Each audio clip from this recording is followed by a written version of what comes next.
नमस्कार, स्वागत है आप सभी का। मैं हूं आपके साथ शाफनी पटनायक। बुलेटिन की शुरुआत करेंगे। उत्तराखंड में बाढ़ से हालात बद से बदतर हो गए हैं और ऐसे में मुख्यमंत्री पुष्कर सिंह धामी ने आपदा प्रभावित लोगों के लिए कड़े निर्देश दिए, जिसमें क्षेत्र में होने वाले नुकसान का भी खास ध्यान रखा गया। बता दें कि पुष्कर सिंह धामी ने मंगलवार को प्रदेश में भारी बारिश से उत्पन्न हुई समस्याओं को लेकर मुख्य सचिव और अपर मुख्य सचिवों समेत शासन के उच्चाधिकारियों की बैठक की, जिसमें प्रदेश के सभी जिलाधिकारी वीडियो कॉन्फ्रेंसिंग के माध्यम से जुड़े। सीएम ने अधिकारियों से आपदा प्रभावितों को वितरित किए जाने वाले मुआवजे से व्यवहारिकता का ध्यान रखने और आपदा प्रभावित क्षेत्र में गर्भवती महिलाओं को हेली सेवा उपलब्ध कराने के निर्देश दिए।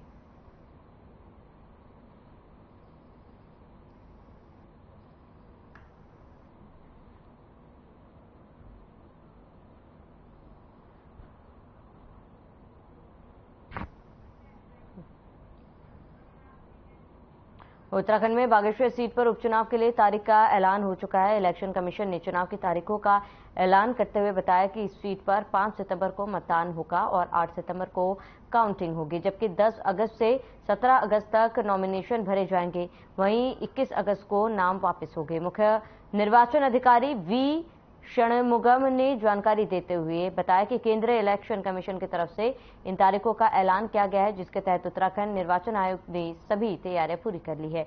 उन्होंने कहा कि इस दौरान जहां एक और बागेश्वर को सेक्टर में बांटा जाएगा, वहीं सुरक्षा के भी उपयुक्त इंतजाम रखे जाएंगे। गौरतलब है कि कुल मतदाता 1,18,225 है, जिनमें लगभग 60,000 रुपए जबकि 58,000 महिलाएं शामिल हैं।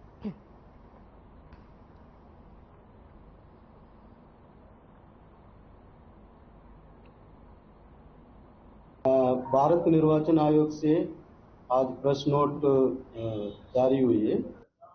इसमें हमारा बागेश्वर 47 बागेश्वर विधानसभा का बाई इलेक्शन है।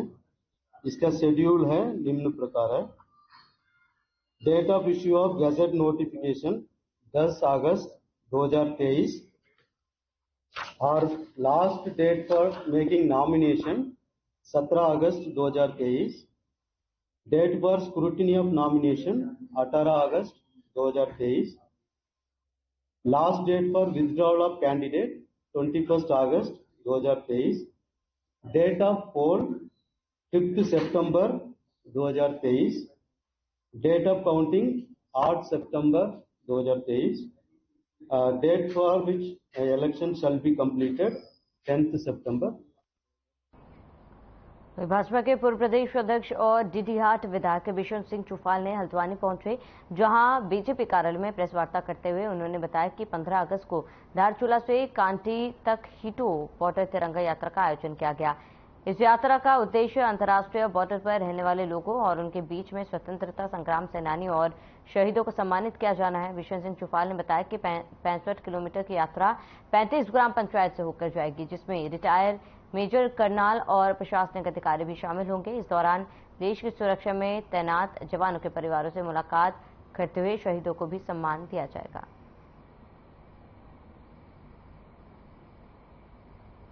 एक कार्यक्रम हमने शुरू किया है, हीटो बॉर्डर। इस कार्यक्रम के तहत धारचूला से झूलाघाट तक और झूलाघाट से आगे कानेड़ी है, वहां पर शहीद परिवार है। तो शहीद परिवार भवानी चंद जी का कानेड़ी ग्राम पंचायत वहां तक जाएगी। 65 किलोमीटर की दूरी है, 35 ग्राम पंचायतें हैं और इस ग्राम पंचायतों में हमारे साथ जो रहेंगे आर्मी के जितने भी अधिकारी, रिटायर अधिकारी हैं, वो रिटायर अधिकारी वो में कर्नल है, जनरल है, अन्य जो सैनिक है वो 100 लोग उपज है और प्रशासनिक स्तर के भी अधिकारी रहेंगे और पार्टी से भी ऊपर से जो तय होगा वो लोग भी उसमें रहेंगे। खबर देहरादून से, जहां लोकतंत्र में मजबूत विपक्ष को लेकर बीजेपी के प्रदेश अध्यक्ष महेंद्र भट्ट ने बयान जारी करते हुए कहा कि लोकतंत्र में एक मजबूत विपक्ष होना बहुत जरूरी, लेकिन जब विपक्ष आवाज जिन मुद्दों पर उठाती है और वह तमाम मुद्दे सरकार पूरे कर देती है, तो विपक्ष का क्या काम। उन्होंने उत्तराखंड की परिप्रेक्ष्य में कहा कि सरकार हर मुद्दे को पूरा करने के लिए तत्पर है। उन्होंने कांग्रेस पर आरोप लगाते हुए कहा कि बीते 8 महीनों में कांग्रेस सिर्फ चुनिंदा मुद्दे ही उठा रही है, जिसमें उन्हें जनता का समर्थन प्राप्त नहीं हो रहा और उनकी स्थिति ऐसी है जैसे खिसियानी बिल्ली खंबा नोचे।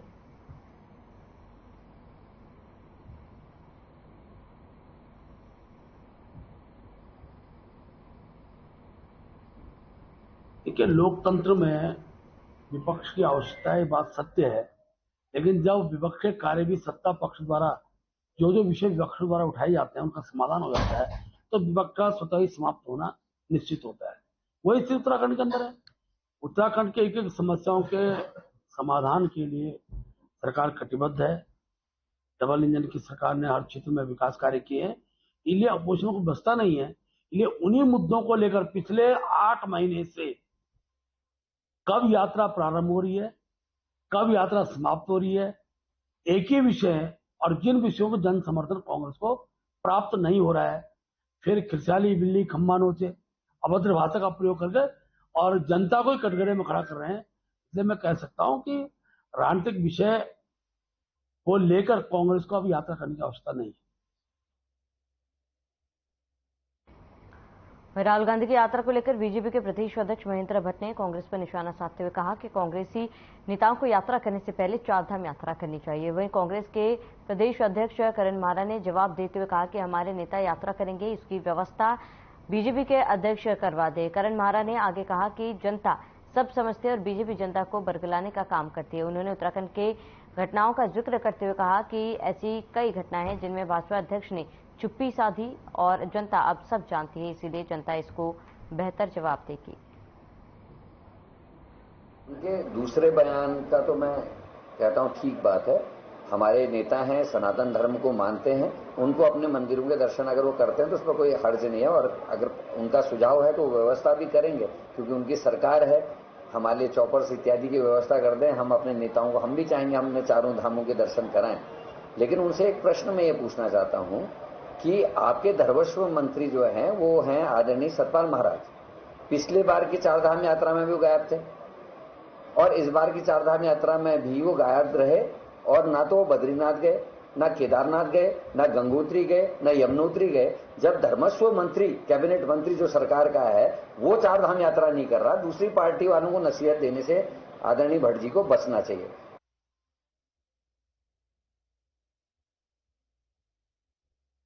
प्रदेश में मानसून से लगातार बिगड़ रही परिस्थितियों को देखते हुए कांग्रेस प्रदेश अध्यक्ष करण मारा ने सरकार को आड़े हाथों लेते हुए कहा है कि सरकार मानसून की तैयारियां ठीक से नहीं कर पाई, जिसका खामियाजा लोगों को भुगतना पड़ रहा है। उन्होंने आगे कहा कि पहाड़ों में स्थिति बहुत खराब है। प्रशासन पर भी आरोप लगाते हुए कहा कि एक ओर तो राजधानी देहरादून में रेनी डे की छुट्टी घोषित कर दी जाती है, लेकिन वहीं अगर पहाड़ों की बात करें तो बच्चे अपनी जान हथेली पर रखकर स्कूल जाने को मजबूर है। करण मारा ने आगे कहा कि राज्य में 6 साल से बीजेपी सरकार है, लेकिन अधिकांश पुल और सड़कें कांग्रेस के शासनकाल में बनाए गए, जिनमें से कुछ भले ही ध्वस्त हो चुके हैं, लेकिन अब इस सरकार ने क्या किया है जनता को सरकार को बताना चाहिए। वीडियो जारी की कुछ सप्ताह पहले की थी, जिसमें अजय टमटा ने जिस गांव को गोद लिया है उस गांव की वो वीडियो थी, जिसमें बच्चे किसी तरीके से कूद के फाद के नालों से स्कूल जा रहे हैं और उनकी जान को खतरा था। उसको कई लाख लोगों ने देखा। और कल जो मैंने वीडियो जारी किया है वो है चमोली जनपद का, जिसमें 100 मीटर से ज्यादा गहरी खाई नीचे दिखाई दे रही है और केवल पांव फंसाने की एक स्थान बना हुआ है, उसमें से बच्चे गुजर के किसी तरीके से एक दूसरे का हाथ पकड़ के स्कूल जा रहे हैं। तो ये दिखाता है कि विकास के नाम पर बात करने वाली सरकार का ध्यान कहीं नहीं है, सुरक्षा में कहीं ध्यान नहीं है। आप यहीं देख लीजिए, देहरादून में तो जहां सड़कें हैं फिर भी सुविधाएं हैं, चलो अच्छा है, यहाँ छुट्टी करिए, रेनी डे के नाम पे बच्चों की सुरक्षा हो जाएगी। लेकिन जिन गांवों में ऐसी व्यवस्था नहीं, वहां के डीएम क्या कर रहे हैं, वहां सरकार क्या कर रही है? क्यों नहीं फंड दे के तुरंत हिल साइड कटिंग करके बच्चों के चलने लायक स्थान बनाया गया? क्यों नहीं ऐसी जगहों में जहां उफान पर गधेरे रहते हैं वहां छोटी पुलियां बनाई गई? तो ये सब चीज के उत्तर तो सरकार को देने चाहिए। 6 साल से इनकी सरकार है और इन 6 सालों में जो कांग्रेस के बनाए हुए रास्ते और पुल हैं वो कुछ टूटे भी हैं, लेकिन इन्होंने अपने कार्यकाल में क्या किया है इस बात की जानकारी सरकार को देनी चाहिए। देहरादून में लगातार जिला प्रशासन शासन के नाक के नीचे से कई फाइलें गायब होने के मामले सामने आए हैं, जिसमें सीएम धामी ने लापरवाह अधिकारी पर कार्रवाई के निर्देश दिए थे। लेकिन अब ताजा मामला सचिवालय से सामने आया है, जहां सचिवालय के अभिलेख गृह विभाग से किरणपाल सिंह के शस्त्र लाइसेंस की सीमा बस्तर से संबंधित फाइल गुम हो गई। एसपी सिटी सरिता डोभाल ने जानकारी दी कि सचिवालय के सेक्शन ऑफिसर की तहरीर पर नगर कोतवाली में अज्ञात के खिलाफ मुकदमा दर्ज करवाया है और मामले की जांच की जा रही है।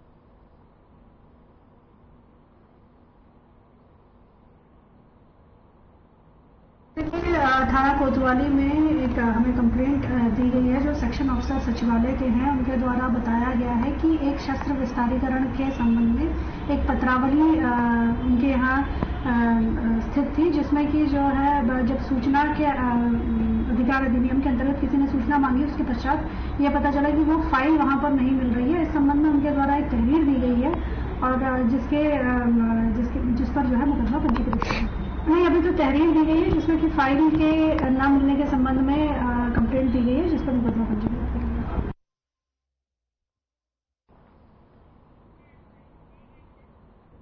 कलियर नगर पंचायत के अध्यक्ष के प्रतिनिधि शफकत अली और पटवारी ने कलियर नगर पंचायत क्षेत्र के 2 आपदा पीड़ितों को उनका घर भारी वर्षा में क्षतिग्रस्त होने के संबंध में उत्तराखंड सरकार की ओर से 1,20,000 रुपए के चेक प्रदान किए। इस मौके पर क्षेत्रीय सभासद दानिश अली भी मौजूद रहे। आपको बता दें, भारी बारिश के चलते वार्ड नंबर 8 और वार्ड नंबर 7 में दोनों पीड़ितों के घर क्षतिग्रस्त हो गए थे। उस दौरान कलियर नगर पंचायत चेयरमैन के प्रतिनिधि शफकत अली और क्षेत्र प्रशासनिक अधिकारी भी मौके पर पहुंचे और पीड़ितों के नुकसान का जायजा लिया।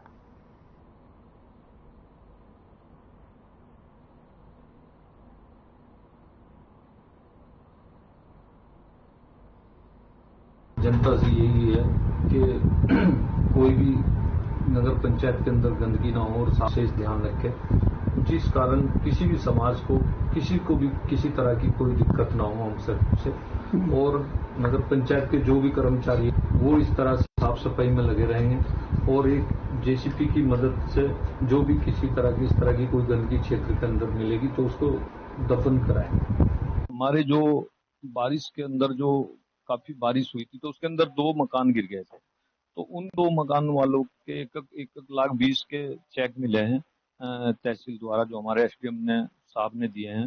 तो वो पटवारी साहब आए थे तो नगर पंचायत के अंदर उनको उनको दिए गए बुला के। 1,20,000 का एक चेक था तो 2 चेक दिए गए।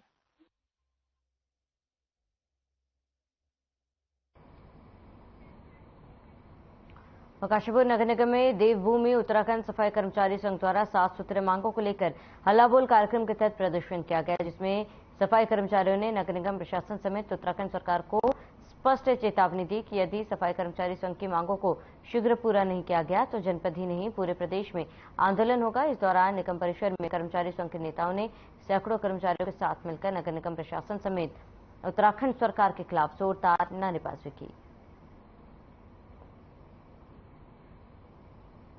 नगर एक्सयूजी ने हमें आश्वासन दिया था कि 7 तारीख तक टेंडर की सारी प्रक्रिया पूरी हो जाएगी।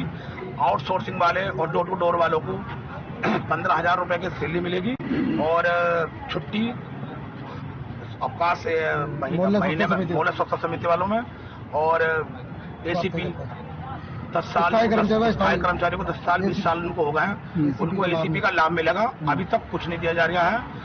नगर निगम अपने वादे पे खरा नहीं उतरी अभी तक, इसलिए मैं मजबूरी में 7 तारीख का टाइम था हमारे पास। मैडम से हमारी बात हुई थी नगर एक्सयूजी से, हमें जो है धरना प्रदर्शन में मजबूरी में करना पड़ रहा है। जो कि हमारे नियमित कार्मिक हैं, इनके द्वारा प्रदर्शन किया जा रहा है ठेकेदार कार्मिकों के लिए। जो ठेकेदार का कार्मिक है उसके बारे में कोई भी प्रश्न या उत्तर या उसकी समस्याओं का समाधान ठेकेदार करेगा, न कि निगम। आउटसोर्स कर्मी के बारे में केवल हमारे ठेकेदार के बीच में अनुबंध हुआ है कि हमें कार्मिक की आपूर्ति करेगा, और हमारे नियमित कार्मिकों को, ऐसे कार्मिकों के बारे में नियमतः शासन के नियमों के अनुसार कोई वार्ता नहीं करनी। उनके पक्ष में कुछ भी कहने सुनने का उनको राइट नहीं है। अगर हमारे कर्मचारियों की कोई, जो ठेकेदार के कार्मिक हैं, उनको कोई समस्या आ रही है तो उनको ठेकेदार से डिमांड करनी चाहिए। कुमाऊं आयुक्त दीपक रावत ने राजकीय उद्यान निदेशालय चौबटिया का निरीक्षण किया और विभाग अधिकारियों को जरूरी दिशा निर्देश दिए। इस दौरान निरीक्षण करते हुए कुमाऊं आयुक्त दीपक रावत ने विभाग अधिकारियों से उद्यान में अलग अलग प्रजाति के सेब समेत कई फलों के बारे में जानकारी ली। अधिकारियों को उद्यान के जरिए से अधिक किसानों को फलों के उत्पादन से जोड़ने के निर्देश दिए। उन्होंने कहा कि मुख्यमंत्री के निर्देशानुसार ही आज चौबटिया उद्यान का निरीक्षण किया जा रहा है। उन्होंने विभाग अधिकारियों को निर्देश दिए कि मिशन एप्पल के तहत अधिक से अधिक किसानों को बागवानी से जोड़ा जाए। उन्होंने जनपद के किसानों से भी अपील की है कि वह अधिक से अधिक मिशन एप्पल से जुड़े तथा लाभ कमाए। उन्होंने कहा चौबटिया उद्यान में पर्यटन की गतिविधियों बढ़ाने के प्रयास किए जाएंगे और उद्यान में पर्यटकों को आकर्षित करने के लिए कई सुविधा का विकास करने के लिए सरकार से अनुमति पर बात भी की जाएगी। इस दौरान संयुक्त मजिस्ट्रेट रानीखेत जयकिशन, उप निदेशक उद्यान नरेंद्र कुमार, मुख्य उद्यान अधिकारी समेत कई अधिकारी मौजूद थे।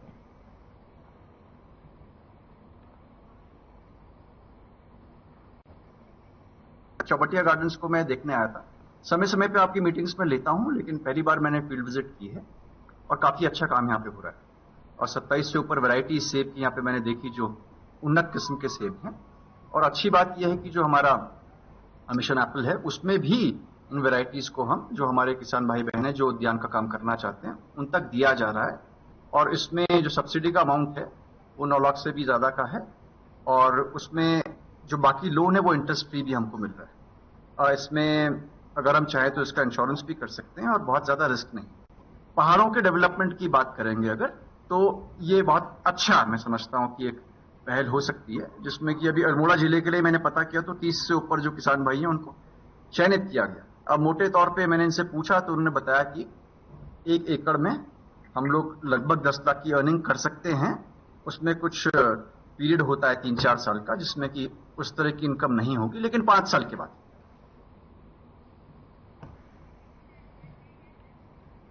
खबर मसूरी से, जहां धनौल्टी मार्ग पर सुवाखोली के पास एक टाटा सफारी अनियंत्रित होकर गहरी खाई में जा गिरी। वाहन में सवार 2 लोगों की मौत हो गई, जबकि एक गंभीर रूप से घायल हो गया, जिसे उपचार के लिए लंढौर कम्युनिटी अस्पताल भेजा गया है, जहां पर उसका उपचार चल रहा है। पुलिस से मिली जानकारी के मुताबिक उत्तरकाशी से देहरादून जा रहे चंडीगढ़ नंबर की गाड़ी सुवाखोली के पास गहरी खाई में जा गिरी। सूचना मिलते ही मौके पर एसडीआरएफ पुलिस और अग्निशमन दल के साथ ही स्थानीय लोगों ने गहरी खाई से कड़ी मशक्कत के बाद लोगों को बाहर निकाला। इस दौरान मौके पर ही एक व्यक्ति की मौत हो गई और एक महिला की अस्पताल में उपचार के दौरान मौत हुई।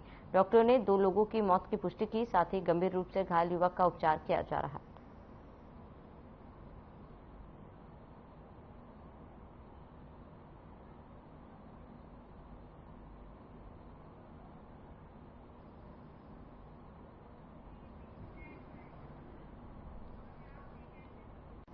खबर विकासनगर से, जहां करीब 40 साल बाद हबटपुर नगरपालिका क्षेत्रवासियों को ओपन जिम और पार्क की सौगात मिलने वाली है, जहां पर न सिर्फ बड़े और बच्चे ताजी हवा में सांस ले सकेंगे, बल्कि ओपन जिम में लगे उपकरणों के जरिए व्यायाम पर स्वास्थ्य लाभ भी ले सकेंगे। दरअसल आपको बता दें कि साल 1984 में हबटपुर क्षेत्र नगर पंचायत के रूप में अस्तित्व में आया था, जो कि अब नगरपालिका क्षेत्र का रूप ले चुका है, जिसको देखते हुए नगरपालिका परिषद हबटपुर के अधिशासी अधिकारी भगवंत सिंह बिष्ट के प्रयास से न केवल पार्क के लिए सरकारी जमीन को चिन्हित किया गया, बल्कि उक्त जमीन को कब्जा मुक्त करवाकर अपने कब्जे में लिया गया। तो पार्क के लिए धन की व्यवस्था करके यहां पर काम भी शुरू किया गया। मौजूदा समय में न केवल यहां पर सुरक्षित पार्क बनकर तैयार है, बल्कि ओपन जिम भी बनाया जा रहा है, जिसका काम लगभग पूरा हो चुका है, जिसको लेकर स्थानीय लोग भी खुश है। आप जो हमारे हबटपुर नगर पालिका क्षेत्र में आए और हमारी इस क्षेत्र में जो है पार्क, मेरे ख्याल से जब से नगर पालिका हबटपुर या पहले नगर पंचायत थी, पार्क यहाँ था ही नहीं। और इस जगह इस बार जो पार्क बना है, ये जो है हमारे नगर पालिका के जो चेयरमैन साहब और हमारे इसमें विशेष सहयोग रहा अधिशासी अधिकारी भगवंत सिंह बिष्ट जी का। उन्होंने बहुत भागदौड़ करके जमीन की जो छुड़वाई है, जिसपे भी जिनका कब्जा था, और बहुत ही सुंदर इस पर पार्क का निर्माण हुआ है। जैसा आप देख ही रहे हैं, बड़ी सुंदर सुंदर मशीनें इसमें लगी हैं, बड़ी सुंदर पेंटिंग कराई गई है। और हबटपुर वासियों के लिए एक तरह से सौगात है कि जो क्षेत्र में पार्क यहाँ था नहीं इस पालिका में पहले से जो है, तो बहुत ही सुंदर चीज बनी है। आगे आगे इसमें साथ और भी कुछ करने की तैयारी नगर पालिका कर रही है, तो मैं इसके लिए विशेष धन्यवाद नगर पालिका के अधिशासी अधिकारी और नगर पालिका के चेयरमैन को देना चाहता हूँ। ये ऐसा था कि निदेशालय स्तर से हमें आदेशित हुआ था कि ओपन जिम पार्क की स्थापना की जानी है प्रत्येक नगर पंचायतों में, तो उसी क्रम में हमारे द्वारा भी नगर पालिका हबटपुर में एक ओपन जिम स्थापित करने हेतु कार्रवाई की गई। और नगर पंचायत हबटपुर के पास कोई अपनी खाली जमीन थी नहीं, तो उसमें एसडीएम महोदय और तहसीलदार महोदय, तत्कालीन तहसीलदार महोदय चमन सिंह द्वारा इस भूमि का चिन्हितीकरण करवाया गया हमारे लिए। तो उसके उपरांत पता चला कि हमारे यहाँ पे भूमि है, फिर भूमि को खाली करा के उस पर कब्जा लिया गया।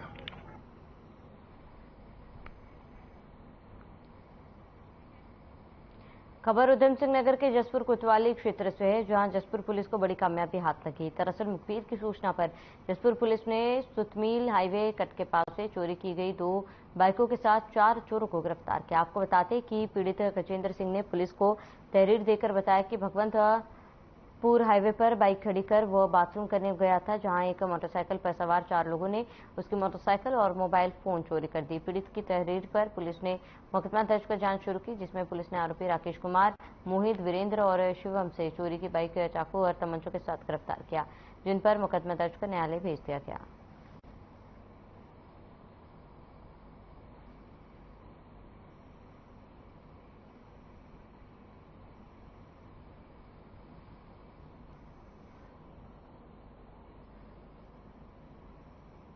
जब वो हाईवे पर अपनी बाइक लगा करके और पायलट करने के लिए गए, इसी बीच में उनकी वहां से बाइक गायब हो गई।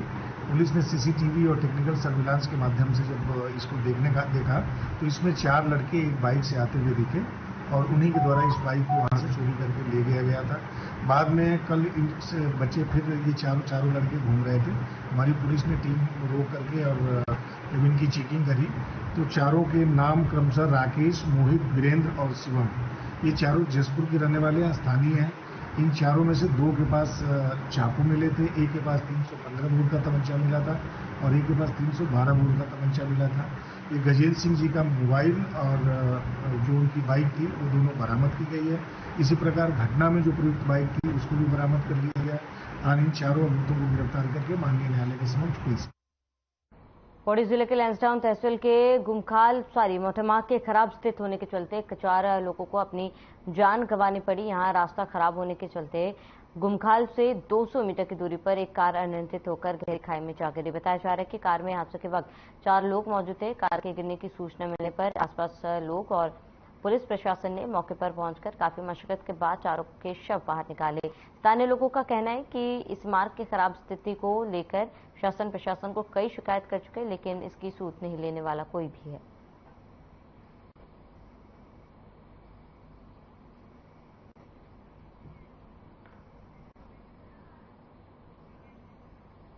चलिए इसी के साथ इस बुलेटिन में फिलहाल में ऐसा देते हैं। देश प्रदेश की तमाम बड़ी खबरों के लिए बने रहे हमारे साथ।